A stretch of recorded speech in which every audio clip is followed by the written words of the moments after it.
What's going on, Best Night Ever League? This is Andrew here with your Week 14 recap.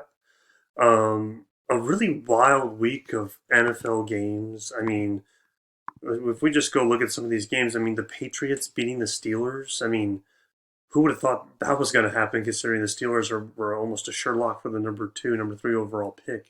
But they just go out and they beat the Steelers at home. Zach Wilson becomes one of the best quarterbacks in the NFL and beats the Texans. Like, where'd that come from? The Rams putting up 31 against the Ravens defense. Going down the list, Bengals. Apparently, Jake Browning's like not even a backup quarterback. He's very, really good. Then you go here, like, Browns are just well, I get Browns are pretty good, but anyway, like the Bears beating the Lions, like holy crap, are the Bears good? Are the Lions ass? Are they frauds? This is probably the only normal game, the normal score that I predicted. Like Raiders Vikings almost went 0-0 until Vikings kick a field goal. Broncos beating the Chargers by God, like 24-7. Like what the hell has happened to the Chargers? How has Brandon Staley not been fired yet? Oh man, so many. And then this happened, that crazy play that would have given Jacob a lot of points. Being called back, one of the all-time plays by the Chiefs and Travis Kelce just getting called back. What a wild sequence that game was. And Cowboys beating the Eagles by 20. Like, are the Cowboys actually good this year? Are the Cowboys actually, not going to choke in the playoffs? And then Tommy DeVito is apparently the best backup in the NFL. So just a wild week. And then another Dolphins losing to the Titans up two scores with 3 minutes left. Like, what a crazy week of NFL. Now, even though it was a crazy week of games in itself, fantasy wise, wasn't that great. I mean, these scores are, at least for the winners bracket, they were pathetically low. I mean, me and Bobby scored a little 120 and 127 respectively, and Cam and Jacob scored 108 and 99 respectively. Like, it was just a bad week of fantasy overall. Connor and Thomas's game ended up being close. The only game that's actually really competitive and teams are performing well is Finley and Michael. But we'll just dive right into those matchups. First, we'll start with that good matchup of Michael and Nick. Um, Russell Wilson.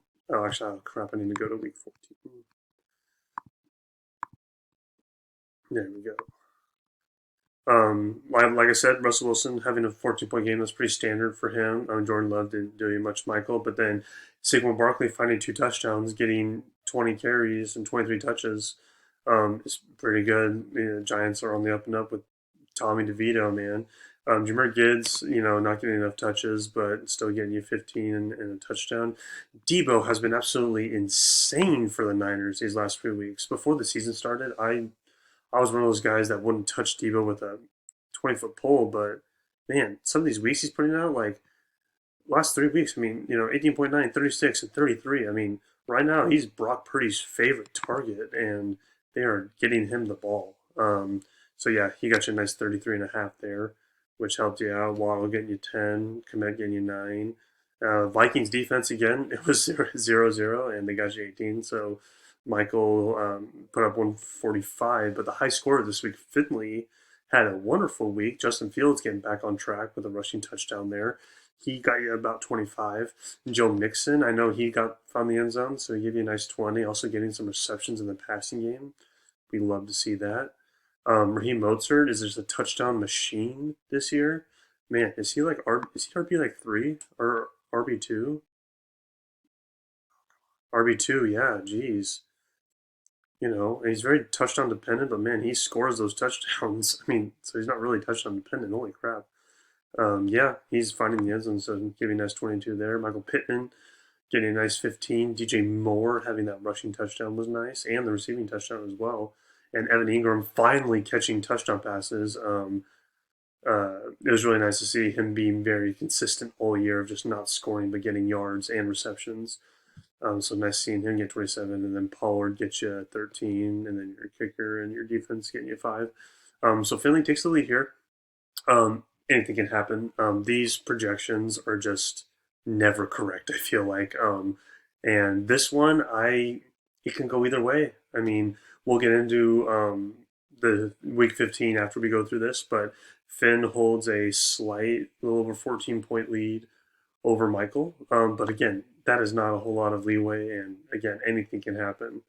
in this league. So we'll move on to the next matchup. We have then we'll go back to week 14. We have the other losers bracket matchup of Connor and Thomas. Man, that feels weird to say losers bracket and Connor's in it. I don't think I'm going to get used to that. Connor's running backs. Jalen Hurts got you a nice 7.8. He just played terrible against Dallas, and Dallas had Eagles' number. But your other running back, Lamar Jackson, funny enough, only had 70 yards rushing. So, but then he had 300 yards passing and 3 passing touchdowns. So, what a monster game from Lamar Jackson. Uh, Kyron Williams getting a nice 15.8, getting 25 carries, 114 yards. You know, the Rams were dialing against the Ravens, and having those two players was really nice to have. Kamara didn't do much in that game against Carolina. Neither did Olave, even though he got a touchdown. Just not a whole lot of volume there. Ayuk getting a nice 126 yards. If he didn't have that fumble, he'd have about 20 points. So great game for Ayuk. TJ Hawkinson getting a nice 53 at the tight end position.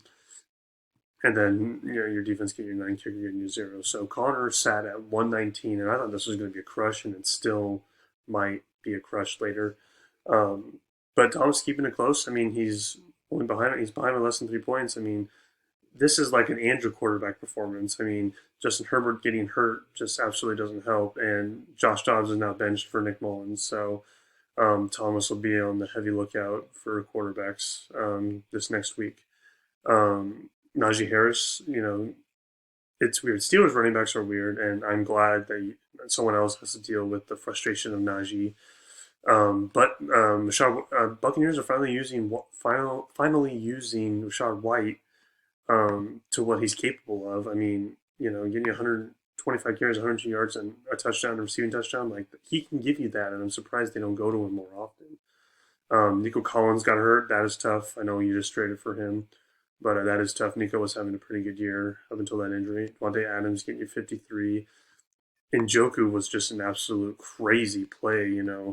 He's had one boom week, but man, having those 2 touchdowns just sort of boosted him against the Jaguars. So good on him. Brees Hall doing pretty good in the passing game and in the running game. Jets looked really good against the Texans. And then your defense getting you 15, that's huge, and you could get you 9. So, Thomas is right in there, but then again, I just can't see Connor losing this matchup. But I said the same thing last week, and sure enough, Thomas is within 3. So, like I said, it's fantasy. Anything can happen at this point. We'll then go to the winners bracket. We'll look at the first matchup, Bobby and Cam. I had Bobby winning this one early, and he jumped out to a little under 17 point lead. His quarterbacks, surprisingly, like both played like not that well. I mean, Josh Allen getting you under 20 and Dak getting you under 20. I mean, they played decent enough to win the football games, but just fantasy wise, it was just tough for both of them. Um, but again, it's nice to have those 2 quarterbacks on your team, and they'll be fine moving forward. Josh Jacobs, I think, got hurt in this game. And also didn't do much for both teams in that game. Derrick Henry finding 2 touchdowns. That was a pretty nice trade he did with Connor there. Pretty good volume there. 17 carries, although 34 yards isn't good, but you found 2 touchdowns. And he's giving receiving work, which you never see out of Derrick Henry. So we'll see what the Titans do moving forward with Derrick Henry. AJ Brown just hasn't been AJ Brown, and neither has Stephon Diggs. I mean, 10 is pretty decent. I guess he's got an 18 and 12, but we're just not. I just haven't seen the 27, 32 point performances in a while. But nonetheless, I mean, AJ Brown's still wide receiver 4. Maybe it's Diggs, is what I'm thinking of, who just hasn't had the best of weeks recently. I went way too far down. Yeah, like 4-16, 4-4 ish. The Bills are in a weird funk, and he's kind of hit a dry spell. I want to say Diggs has, but I know we're too worried about him. But those two getting you 15. Travis Kelce getting you 83 yards. I mean, they took away a great play of his. I don't know what his yards would have been on that play, but getting you 11, nice 11 there, and Cook getting you a lot of yards. Man, he is just a PPR god right here. I guess half PPR in our league. 22.6 points for you, and then McPherson and San Francisco defense getting a nice 18. So Bobby jumped out to 27. Cam, not that far behind, and considering his quarterback struggles, or questionable quarterbacks moving forward, that uncertainty, I think that's why Bobby's going to end up getting this victory. Although you have Joe Flacco, who just throws the most beautiful ball I've ever seen. He is lighting it up. I think he's thrown back-to-back weeks of 300 yards, and against pretty decent teams as well. It'll be interesting to see how they use him going forward. The Browns.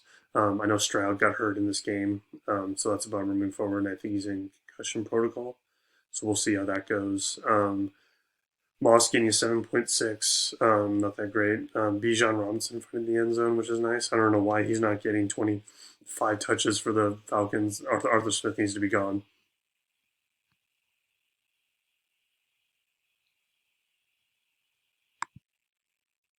Anyway, we're back. Let's do Chase got 4.4. Not the greatest from him. It's going to be either hit or miss with him with Jake Browning. Although Jake Browning, I think, is dealing with he's banged up a little bit. I saw Rice got a touchdown. That's good for him. Laporta not having the best game. The Lions are just in a weird funk right now. Jared Goff doesn't perform good in cold weather or away. So they're home in the dome next week. So we'll see how that goes. And then Brendan Aubrey, who was by far your best player this week, going 4 for 4, getting 22 points. That is amazing. And then your defense getting you 5. So, like I said, no one is out of the water yet. I mean, 17 points, you can easily make that up next week. I do still have Bobby winning this matchup, but we'll go through next week's matchups after we go through this one. I'm playing Jacob, and man, talk about. Cam's video highlighted best luck, and when's my luck going to run out? I mean, I have been lucky moving forward. I'm lucky that Jacob's team only scored 99 in the winners bracket, so that I have that going for me. But my quarterback's not performing great. I can't believe Trevor Lawrence didn't break his Achilles. He's somehow playing.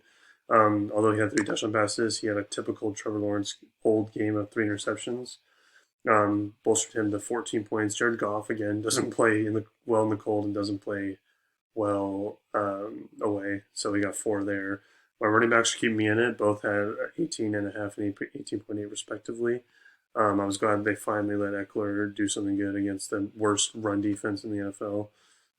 Keenan Allen got me 9.8. Not very good. CeeDee Lamb had a not lackluster game, but just had a under game of 16. Cowboys were just so far ahead that they just were trying all things on all cylinders. Kittle finding that touchdown, having that long reception was clutch, and then Jerome Ford having a nice half PPR game of 10.7, and then my kicker, my defense come back for 13. Jacob's team, it was a wild week for Jacob's team. I mean, Purdy had a pretty decent Purdy game. But man, what has been going on with Patrick Mahomes? I think I saw a stat that Sam Howell has more points than Patrick Mahomes does this year. I mean, he's still QB8, which is nice, but man, Patrick Mahomes was throwing up 30 pieces left and right the last couple of years. But this year, 12, 12, 20, 15, 14, 2. There's a 37 game. But man, Chiefs, I think this is their get back games. I mean, they play New England, they play Raiders, they play the Bengals and the Chargers. I think they're going to win it moving forward. So Jacob's going to be fun. But yeah, only getting 12.6 wasn't ideal for him. Travis Etienne, I know, scored that touchdown. I actually watched the play. He barely got in. That was very frustrating because I think if he doesn't get in, he's on the inch yard line and they do a quarterback sneak for Trevor Lawrence, and then 6 points go to me instead. I'm not mad about it anyway. Devon Achane had a lackluster game of 9.6. His wide receivers, man, if you would have told me Amon St. Brown had 3.6 and Justin Jefferson had 3.7, I would have called you crazy. I know Justin Jefferson got hurt, which this is the result, but man, Amon only gained 3.6. Funny enough, I sent Jacob a text message. This was, I think, Wednesday before our matchup. Maybe it was Tuesday. And it was a stat where Amon St. Brown hasn't scored under 10 points all year. And I said, I'm putting this in here for the jinx. And sure enough, the jinx happened.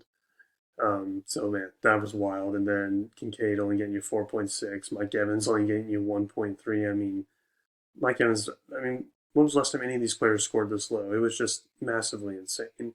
And then Saints defense did great against the Panthers, getting a nice 20 points. So I'm ahead by Jacob by about 21 points for our next matchup. And we're back. All right, let's go into the 15 matchups. We'll start in the losers bracket. Let's see here. You got Russell in the Dome. You got Love in Tampa.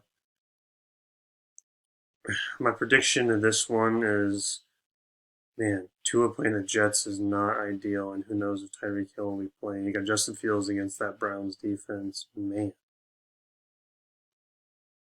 All right, I'm going to go. I think Michael's going to take this one. I think Jordan Love has an easy matchup against the Buccaneers. That's a fantasy point monster game right there. I think Gibbs has a good in Denver at home versus Denver defense. I mean, if Austin Eckler can get 18.5 against their defense, Gibbs can get 30. Um, Puka against Washington, Rams against Washington is just going to be, yeah.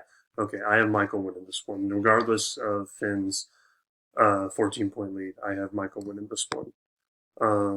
Let's look at Connor and Thomas. Again, a week ago, I would have said Connor had this one in the bag, but being as it's less than 3, his running backs do have good matchups, Jacksonville and Seattle. Those are some pretty juicy matchups. Connor or Thomas got Browning, let's go.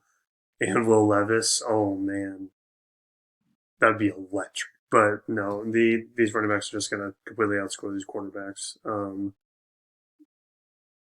Williams 16.6 projected against the. Oh yeah, he's playing Washington, of course. Yeah. Connor just has a lot better matchups. Although Brown's defense against the Bears could be a shout. Njoku can pop off again. Well, hopefully Nico's healthy against the Titans. My prediction is I think Connor will win this one. By how much, I have no idea. But I mean, I'm not gonna lie and say, I mean, if Thomas won this game, it would be one of the biggest upsets I think in the history of fantasy football. So we'll see. We'll see how that goes. But yeah, I am predicting Connor to win this one. Moving on to the winners bracket. I think I had Bobby during week 14, and even though it's really close, I think I still have Bobby moving forward. I mean, Josh Allen against Dallas. Ooh, his quarterbacks play each other. That is interesting. I didn't think about that. Regardless, I still think he'll be fine. Some pretty good matchups. Derrick Henry plays Houston. Josh Jacobs plays the Chargers. We'll see if he plays. I think he will. AJ Brown against Seattle and Diggs against Dallas. Yeah, Connor does have the matchups. Flacco versus the Bears is nice. Montgomery against Denver is a shout. Jamar Chase for the Vikings. Who knows what they're going to do that game. Cooper Kupp against Washington is very juicy. And Laporta as well. And he has the Jets defense against Miami is tough. We'll see how that goes. And Brendan Aubrey is an easy 10-pointer. I have Bobby winning this one over Cam. Anything can happen, but I do think Bobby wins. Here's where it gets interesting. We have our matchup, myself and Jacob. The two players that I traded for. Well, let's just say Keenan Allen is out on IR, and Pacheco might not even play this week. So two of the three people I traded for before the deadline are not even playing. So I basically just wasted picks for nothing if I don't win this game against Jacob. Stafford against Washington, Goff at Dome at home against Denver is interesting. McCaffrey, Eckler have decent matchups. We'll see what the Chargers do. Maybe Eckler gets more targets. Who knows? Lamb versus Buffalo. Tyler Lockett's right there in the wide receiver spot in place of Allen. We'll see if Jerome Ford plays, Kittle and Chiefs defense. But Jacob has the great matchups. Purdy versus Arizona. Mahomes versus New England. Etienne against Baltimore isn't that great, and neither is the Jets right here. But Amon St. Brown after a lackluster game and Jared Goff throwing to him could be absolutely insane. Huge rebound game. Justin Jefferson said he's fine, and he's playing the Bengals, so that's going to be interesting. Kincaid, if he's healthy, he'll be good. Mike Evans will not have another 1-point game, 1-point week. And then he has the Saints playing the Giants. So this is not over. And that's why I like the 2-week matchups is because every single game is so close, and it could go either way. Um, good luck good luck to all teams. Man, it's going to be a wild week of football, and I think this week is going to be absolutely insane. I just have a feeling. Last week was a huge letdown in terms of points, in terms of fantasy production overall by some of our starters. But I think this week is where we'll see the 190s, 180s in the scorebook. It'll be very interesting. So yeah, that is the recap. Good luck to people. Good luck to teams in week 15. I'm going to be sat down watching football all day as well. I'm sure everybody has tough decisions to make. Set your lineups well, and as always, to the best of everything, good luck, and let's do this week 15.